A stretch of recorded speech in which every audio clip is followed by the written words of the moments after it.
Welcome to Energy and Personal Excellence. This is Sachin Karnik. This is the philosophical exploration and dialogue arm of the EPE program. So we're continuing our exploration of what is philosophy. And when we consider Western philosophy is generally considered to be the intellectual, exploratory development, contemplative development from the ancient Greeks to the present time. There's no one definition of what Western philosophy actually means but that's the historical way of looking at it. It would be nearly impossible to find any two philosophers, even today or in the past, who would define philosophy in exactly the same way. And that's a good thing, in my opinion, because it is an exploratory, open-ended process. It doesn't start necessarily with fixed conclusions, although many philosophers have done that. It is an attempt to probe and to inquire. So the area of philosophy, particularly professional philosophy, has had a very long history in the West, and there are just many aspects to it all. As I stated in the previous recording, philosophy generally is thought of as a search for wisdom. Because the word philosophy comes from the Latin and the Greek words, from the Latin word philosophia, and then the Greek word philosoph, which means the lover of wisdom. So philosoph is the lover of wisdom, and philosophia is the love for wisdom. So there is the need in human life. There is a need in human life for wisdom. Now, what exactly is wisdom is a whole question in itself. And that's the beauty of philosophy. You can take any one word and just keep probing into it further and further and further. Our purpose is to find out what is the relationship between energy, which is raw energy, and the entire Eastern and Western and Eastern, professional and non-professional area of philosophy. Because philosophy really covers psychology. It covers just about everything. There's nothing that's really outside that. So that's a very broad way of looking at things.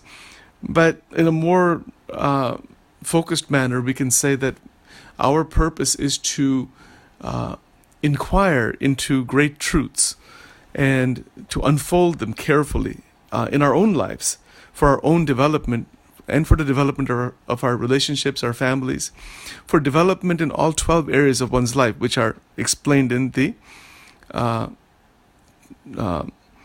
EPE program as 12 dimensions of one's life. So that's the general background. So if we go into some of the endeavors in philosophy in a general sense, philosophy or philosophers have attempted to understand the universe as a whole.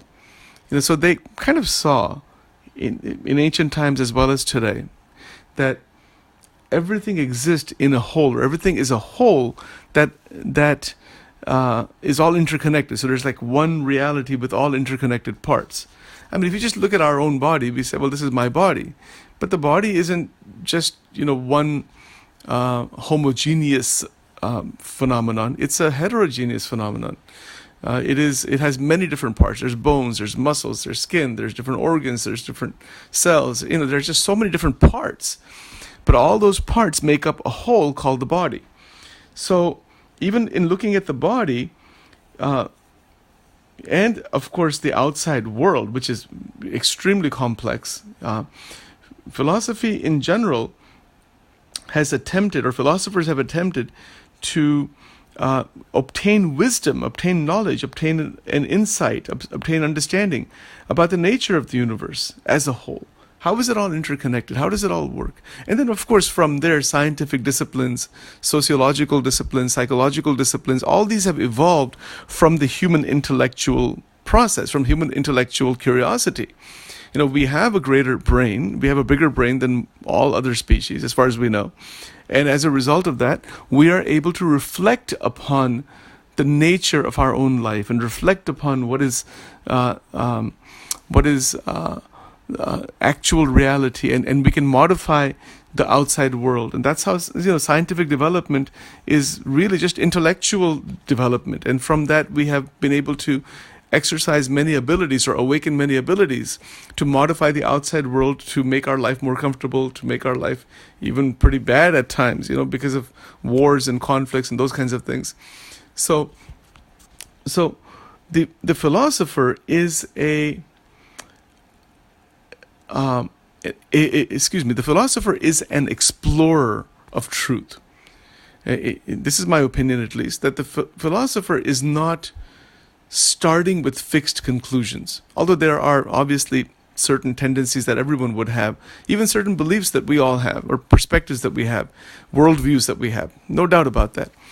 But nonetheless, to be aware of one's worldview and not necessarily to be driven just by that, but to keep the mind open, is really foundational to philosophical exploration. So openness is necessary for a genuine dialogue to occur, which is exactly what my program incorporates. I don't do formal counseling or psychotherapy anymore. I used to do that for many years, but I've modified the entire program for a variety of reasons to really penetrate into the nature of thought and emotion, memory and desire, into the fundamental processes, into deeper level processes by inquiry, by dialogue, by examination. So these recordings that I'm making are for reflective examination, for reflective awareness, for a exploratory process into the nature of the reality that we're surrounded with, outside and inside. Right. So that's kind of some of the background. Okay. So in looking at the different areas that philosophers have traditionally looked at, or have examined, the first point I was making here is that philosophy or philosophers are trying to understand the entire universe. I mean, that's a huge task. I don't know, not sure that that's really possible, but maybe. I mean, we don't know, but that's one task, and they do it reflectively. I mean, they may not be really using what we call current scientific methods, but there is what's called the philosophy of science. Where did science come from? The empirical process, the investigative process, the scientific method. These are all developments based on the way the mind works and based on the way our emotions work and based on our own probing. So we'll get into even questions like, what is rationality? We say that we want to be rational or logical, but what exactly is logic? What exactly is rationality? What is the thinking process? And then from all of that, who are we? So those are additional questions. Okay, so this is one area. The other area, in addition to all this, and these are all linked together, they're not really separate from each other. Another area where Western philosophers particularly have examined this, and so have Eastern philosophers. It's not really that much of a division with this, but all philosophers have also examined humankind's moral responsibilities and social obligations. What ought to be done in life? What should be done? What should not be done? Where does morality come from? We have a sense that certain things should not be done. Certain types of activities should not be done. Well, where does that come from?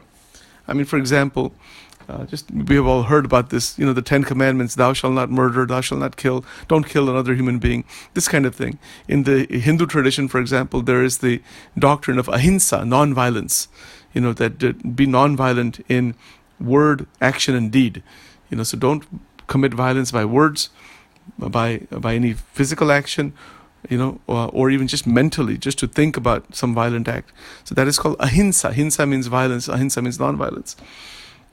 So they developed this notion, the ancient thinkers and sages and whoever they were in ancient times in India and in China and other places, developed these ideas that what ought to be done, what ought not to be done. Same thing is true in the Judeo-Christian tradition from a religious point of view. It's true in the Islamic tradition, other religions also. And even if you don't look at the religions, it's true just in a general sense as far as human development, that we are always asking ourselves, what should we do? What should we not do? And then there have been tremendous developments in the exploration of ethics. So ethics is a major area of study and reflective probing into the nature of morality and into what ought to be done, what ought not to be done. So that's this another area of Western philosophy and Eastern philosophy. And again, so examining humankind's moral responsibilities. So that's like in general, but as human beings, what should we do? What should we not do? What are our responsibilities? And then, of course, what are our social obligations? And that includes family obligations, etc. So our social obligations are there. We are all interconnected people. So this is some of my commentary, and I'll tell you when I'm giving my commentary in this, as opposed to just referencing some general ideas. My commentary in this is that we are all interconnected people. We are all interdependent. And the faster we realize that, the better off we're going to be.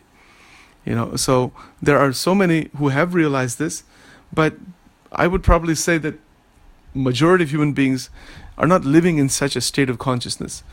It's a realization that transcends our limited wants and needs and drives and desires.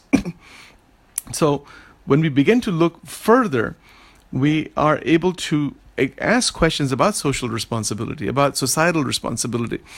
Because what we do, every action we take impacts our family, impacts of course our body, our mind, but impacts our family, our relationships, those who are around us, because we are not living in isolation. We don't live in isolation. We are always interconnected, right? So this is another area. Now, another area of exploration of human philosophy is an effort to fathom the divine intentions. It's to examine, is there divinity? Is there God? Is there the supreme reality, supreme being? And what is the intention of the divine? And then, of course, what is our place in this tremendous existence in relation to that divine? So this is another very, very massive exploratory endeavor in philosophy. So is there something like divine? What does the word divine even mean? So and then if there is God, and if you assume that there is God through faith or through belief or even through some type of mystical or religious experience, that you come to a conviction, you come to a determination or a personal conviction that there is the divine, then the question about divine intention comes about. So what is divine intention? What is God's power? Is there God? So these kinds of questions are also very, very fundamental to exploratory endeavors in philosophy. And of course, in my program, in the Energy Personal Excellence program, we are looking at these at a much deeper level. We are not simply having a superficial conversation. We want to really probe into each of these questions. I mean, for example, if I was to just ask you who are listening to this right now, what does the word divine mean to you? It's a word, right? It means something, but what does it mean to you? Does it mean anything at all? Is there something that is, quote, divine outside what we consider the empirical, materialistic experience of the senses? This same notion, if you look in Eastern philosophy, Eastern religious traditions, they have talked about this in the same way, and they have said that there is experience beyond the senses, or there's a state beyond the senses, something that is the soul, or something which is non-material, something which is beyond actually the realm of what is known through the senses. Then they have called it, there's different names for all that, which I won't get into right now. So anyway, these are questions. Now, the exploratory process in the Energy and Personal Excellence program, first thing to keep in mind is that energy is required to explore these questions. To take out the time to sit silently for a while, to engage in a careful dialogue, and to look at these questions very carefully, so that our intellectual power can increase. One of the biggest blessings of philosophical exploration, from my viewpoint, is the expansion of intellectual power. And when intellectual power begins to expand, personal excellence is going to happen. This is my opinion, at least, or it may happen. Or let's put it this way: there's a great foundation developed then for personal excellence. Okay, so personal excellence is your own shining. It's your own glory It's not an egotistical phenomenon. It's like the sun that shines. It's not shining out of ego. It's shining because that's its nature. So similarly, when energy is awakened, when energy is enhancing intellectual power, then personal shining from within, from without, from every area will happen. All 12 areas of one's life will be bright. So we want to bring brightness to all 12 areas, and philosophical inquiry is a tremendous way of doing such a thing. It's a tremendous way of accessing that brightness, or opening one's life into that. It's not the only thing. There's many other areas. We're going to look at psychology. We're going to look at, meditation. We're going to look at well-being and wellness and health and all of these things. And there are other programs in other medical practices that are also working on similar areas, which I can refer to at some other point. But right now, at least for now, in these exploratory recordings, in these initial recordings on philosophy, my intention is simply to excite you, to awaken the curiosity about these questions. I think we begin with questions, then we can grow from there. So that's the idea. So anyway, traditionally philosophers have fathomed, and they continue to fathom even today, divine intention, and what is our place in this world? What is the purpose of our life? That's a very basic question. And then what do we need to do in this life in relationship to the divine, if there is the divine? If there is not the divine, as the atheist would say, there is nothing like divine or God. There's only this material reality, and there's quite a few number of atheists, and atheism is growing actually throughout the world today. So if one is subscribing to that type of approach of atheism, then what is one's place in life? What is the purpose of one's life?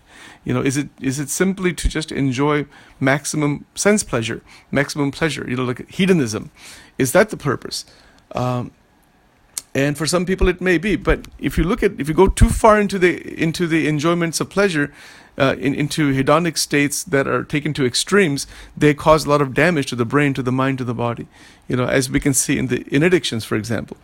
Right. So again, these are all things to look at. In the Energy Personal Excellence Program, there's no intention to convince anyone to take a particular path. The choice is always each person's. Nonetheless, this is a program that Sachin is developing. I'm developing this and I have the freedom in the program to give you my perspective. But I'm hoping you will consider that simply so that you will develop your own perspective, or give me your perspective. I'm not trying to convince you or anybody else that you should accept my perspective only.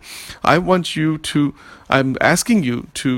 respectfully asking you to openly consider these questions, and then on that basis to engage in the dialogue process for the purpose of personal development and growth.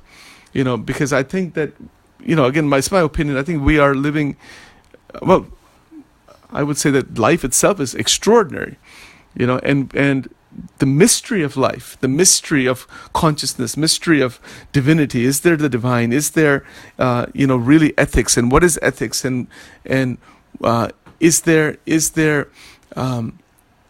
real joy? Or what is beauty? These kinds of things are so important to look at. They're great to look at because we can grow beautifully further in a state of inward development. So that is just, again, my perspective. Continuing a little bit further, if we look at a rigorous examination process, so philosophers utilize logic, rationality, and they rigorously do so using very systematic methods at times to examine the origin, extent, and validity of human ideas. So where do ideas come from?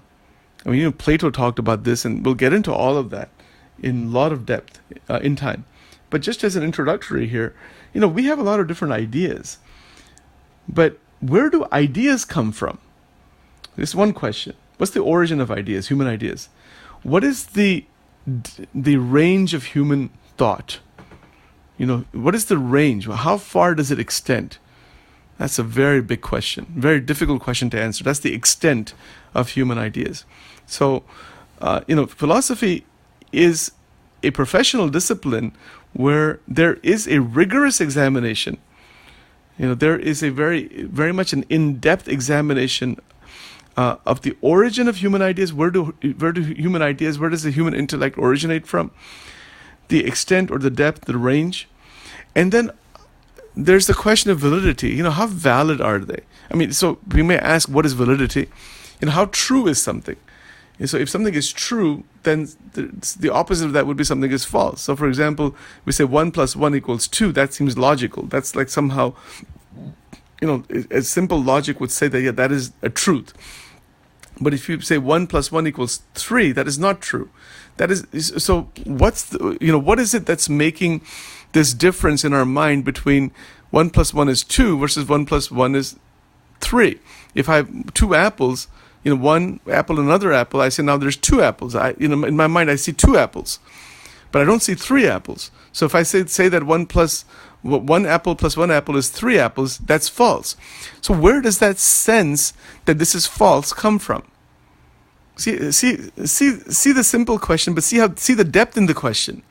It seems like a simple question, but it's not a simple question. It's a very much in-depth question, about what makes that true. If I say 1 apple plus 1 apple equals 2 apples, I can say, obviously. Are you an idiot to think something different from that?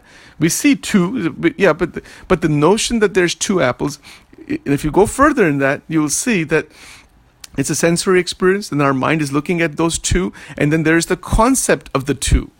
Actually, you're just seeing 1 apple and another apple. But the idea in the mind of 2, the number 2, where did that come from? See this question. Now that's a very difficult question to answer. Plato has tried to answer this question in the idea of forms, that he talked about forms, that there's like an ideal 2 in some transcendental realities, something like that he's mentioned, and we'll get into that. But if you just ask yourself, where does the idea of number 2 come from? Because it's an idea in your mind, isn't it?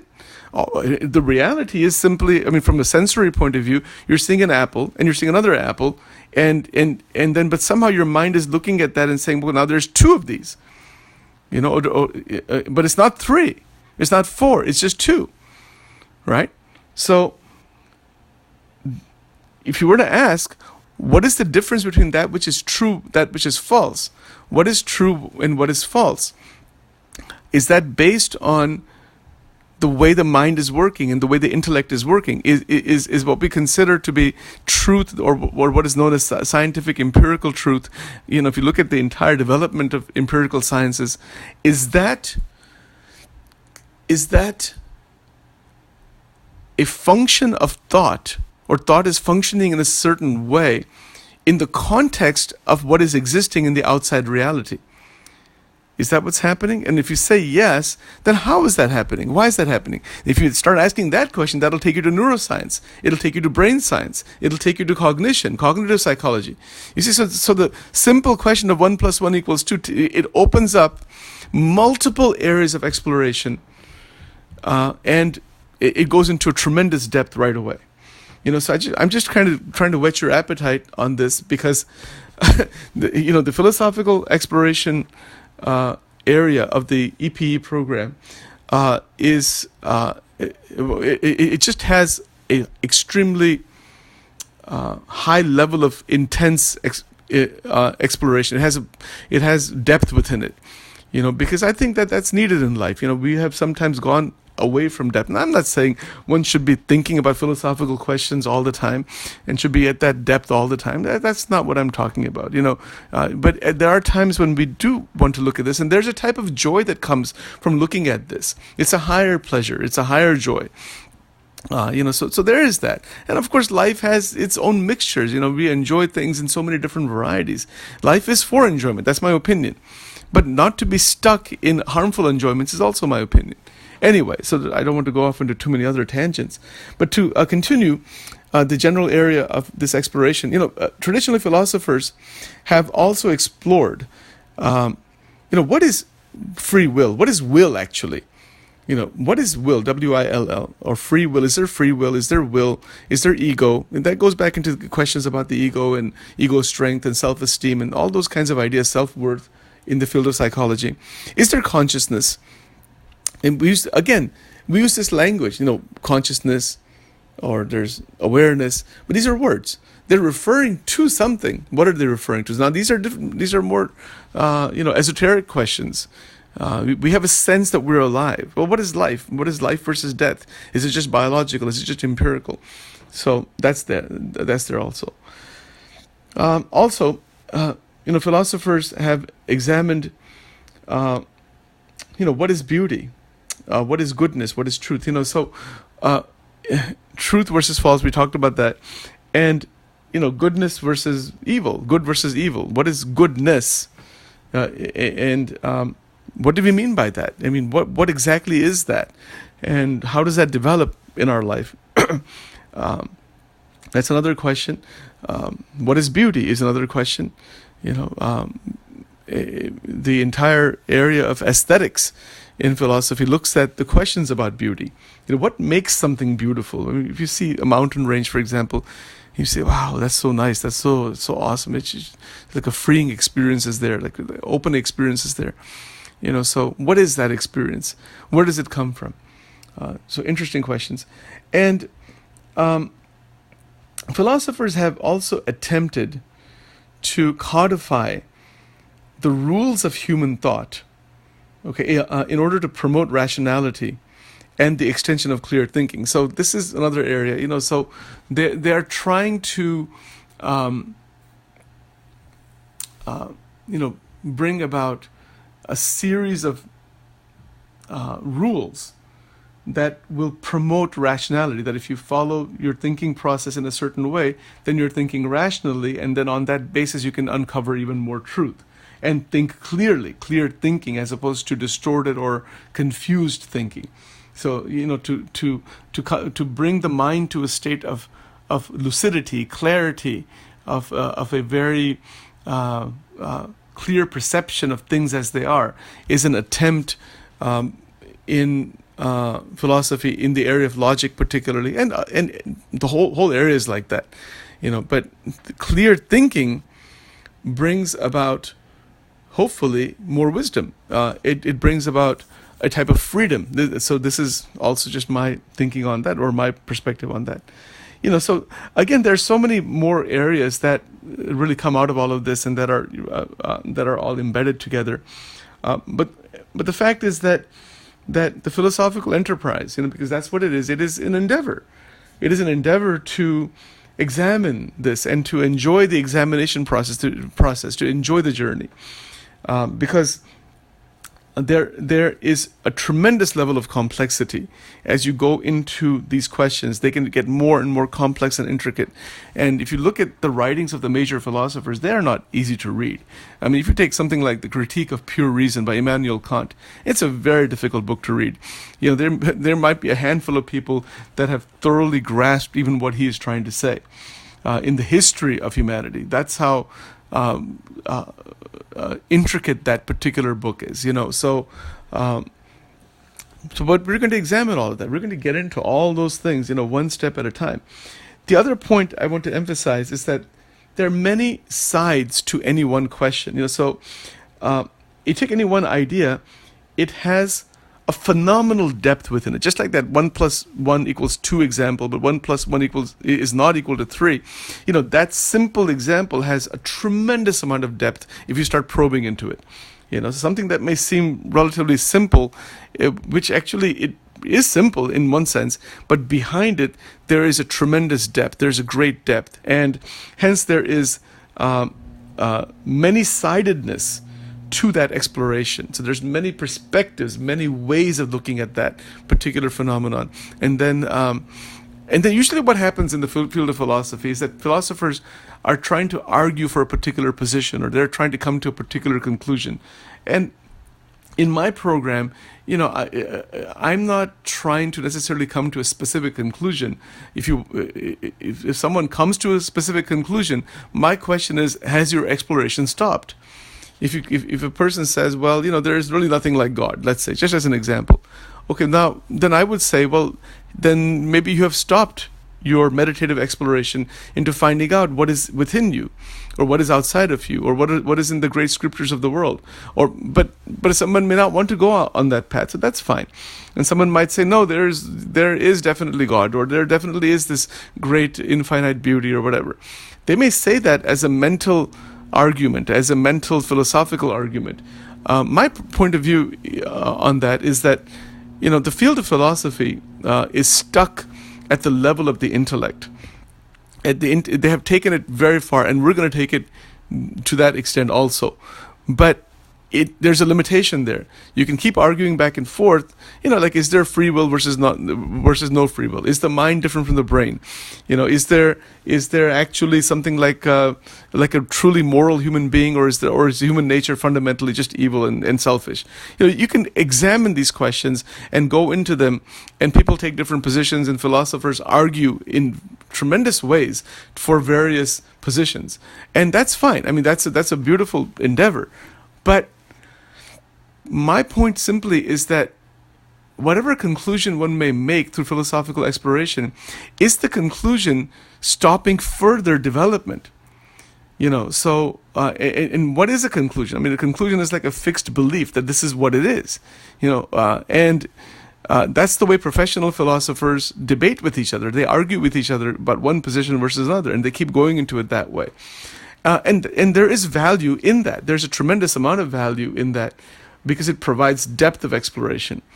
But I guess, my criticism to some extent of that is that it kind of shuts off exploration also. If you come to a conclusion, something like, let's say you come to a fixed conclusion that the mind and the brain are the same, and you just go on that basis, and you find every philosophical work and your own thinking to justify that, or you believe that, or you came to that belief somehow. Well, if you came to that belief, you came to that belief. But then what? I mean, what's next after that? I mean, that's it? I mean, it's done? That there's nothing more? Or is there really some room for further open exploration, that the mind might be different from the brain? Or what is my mind? I mean, even if as Sachin Karnik, just for example, let's say I believe firmly that the mind and the brain are the same, like many neuroscientists do. They say that the mind is just an epiphenomenon. It's an emergent quality of the brain. Well, let's assume for a moment that Sachin Karnik believes that firmly, based on the fact that I've been trained in science and neurology and social sciences and other things. Just hypothetically, I'm making this statement, and I'm firmly, entrenched in that sense, in that belief. So then my thinking is all along those lines.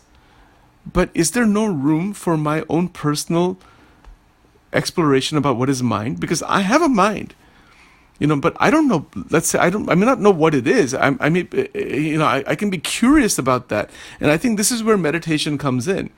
Meditation is an introspective, reflective way of looking at what is mind.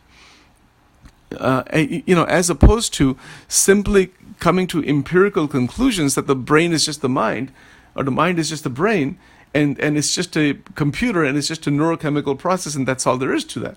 And that may be the case, but is there no room for some kind of exploration beyond that conclusion?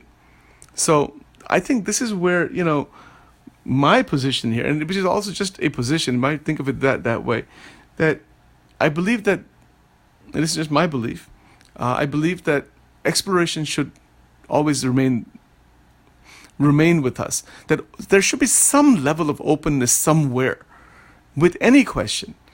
Otherwise we're blocked off. I mean, otherwise we're just kind of entrenched in a belief that closes us off. Now, that may not necessarily be true also, but I tend to look at it that way.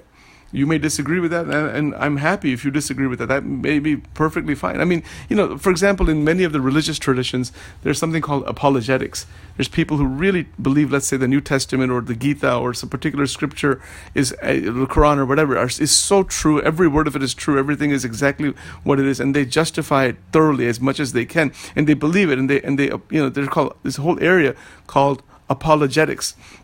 A similar area is called theodicy. And then there's power there. There's energy in that also. There is a certain kind of truth that they're trying to come to, or there's a certain acceptance of a particular idea or scripture as the absolute truth. And then on that basis, the apologetics will find whatever they can from wherever to justify what they believe to be the absolute truth. And I'm not criticizing that. I mean, if somebody's wanting to do that and to progress in their life that way, that's up to them. That's fine. All I would say is that I am not an apologetic. I'm not trying to convince anyone of anything as such, although I'm trying to present my ideas. So there's a difference between presenting my own personal ideas and my own vision versus starting with a fixed conclusion to try to convince you to accept the conclusion. I'm not going to do that. I don't believe in doing that for me. Somebody else wants to do it, they're more than welcome to, and I'm not criticizing them also. My only criticism would be if one community or one group is going to kill somebody or hurt somebody based on their belief, then I have a problem with that. But other than that, if you want to try to convince someone of your belief, go ahead, go into a debate or try to convince them or whatever it might be. I think that's beautiful. I mean, we see this kind of exploration, we see these kinds of debates in the field of philosophy. The entire field of philosophy, the professional philosophy, particularly if you look at the philosophical journals that are existing today and have historically existed, all of these journals are debates. And they are probes, and they're respectfully done. They're not hurting anybody. So I think humanity can learn a tremendous amount from philosophers. A phenomenal amount can be learned from philosophers. But unfortunately, most people, think of philosophers as just ivory tower thinkers sitting in university offices, kind of aloof from society, teaching some classes here and there, debating with each other in these highly intricate journal articles, which hardly anybody understands. And so part of my goal here is to really take philosophy out of that armchaired ivory tower endeavor and bring it into the general public's mind. Bring it to the general public in an extremely accessible, meaningful way in the context of energy and personal development and excellence. This is my vision. I've wanted to do that for many years. Finally, the opportunity is there in my life to do this. So anyway, so these are some introductory comments or introductory thoughts on philosophy, Western philosophy, and of course Eastern philosophy. It is all together. Whether it's Eastern or Western, they're different, great teachers and different thinkers that have probed into the profundity of the energy within the intellect, because philosophical inquiry is not going to happen without intellectual energy. There's no way. It just can't happen, and it's not something that the general public does. That's why I think in many ways, this is just my opinion, I think humanity suffers because we have not become philosophers. Every human being should be a philosopher. Why not? That's my opinion. And then on that basis, we can step back and look at our life in a much broader way, in a better way, through examining with each other respectfully the diversity of ideas that have come in the history of philosophy, and then, of course, related areas like psychology and others, so that we can develop ourselves and that we don't get caught up in conflicts and problems and harmful activity. Hence, we become wise. We get wisdom, which is the original meaning of philosophy anyway. So these are some of my thoughts about this, and we will continue this process forward into a tremendous depth as we continue to evolve further. All right, thank you for your time, and if you need to, if you would like to learn more about the Energy Personal Excellence Program, please send me an email at sachinkarnik.com or or at personal.excellence1008@gmail.com. You may contact me on cell phone at 302-268-4480. This is a new program, and it's open for everyone. So everyone is welcome to join this program. Thank you.